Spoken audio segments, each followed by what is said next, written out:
Mwakilishi wa wanawake katika kaunti ya Murang'a, Bi Sabina Chege, sasa anapendekeza adhabu kali dhidi ya wanaume wanaopatikana na visa vya dhulma za kimapenzi kwa watoto wa kike. Akizungumza katika kijiji cha Ngatho alikozuru familia ya mtoto mmoja wa kike mwenye umri wa miaka 16 anayedaiwa kudhulumiwa kimapenzi na babake, mbunge huyo amewataka kina mama kuwa mstari wa mbele katika kuripoti visa hivyo. Cecilia Wakesho anaarifu.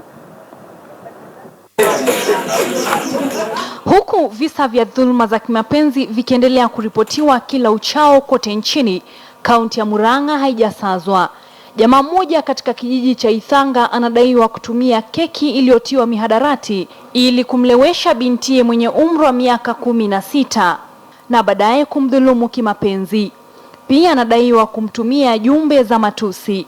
Kulingana na wakazi wa eneo hili, jamaa huyo ambaye amewahi kuwa diwani wa wadi ya Kakuzi amekuwa na mazoea ya kuwadhulumu mabinti zake. Tunataka haki itimizwe.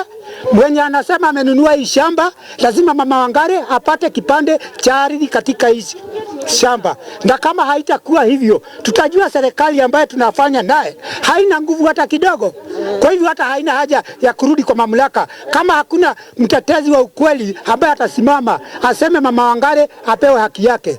Mwakilishi wa kike wa kaunti ya Murang'a, Bi Sabina Chege, aliyezuru familia hiyo amekashifu vikali ongezeko la visa kama hivyo, huku akiwataka kina mama kuwa mstari wa mbele katika kuhakikisha kwamba haki imetendewa waathiriwa wa dhuluma za kimapenzi. Na mimi naomba wamama wa Murang'a na pia wa Kenya, hakuna haja saa zile mzee anafanya kitendo kama hicho unanyamaza. Afadhali uongee kwa sababu mtoto ndio anaumia.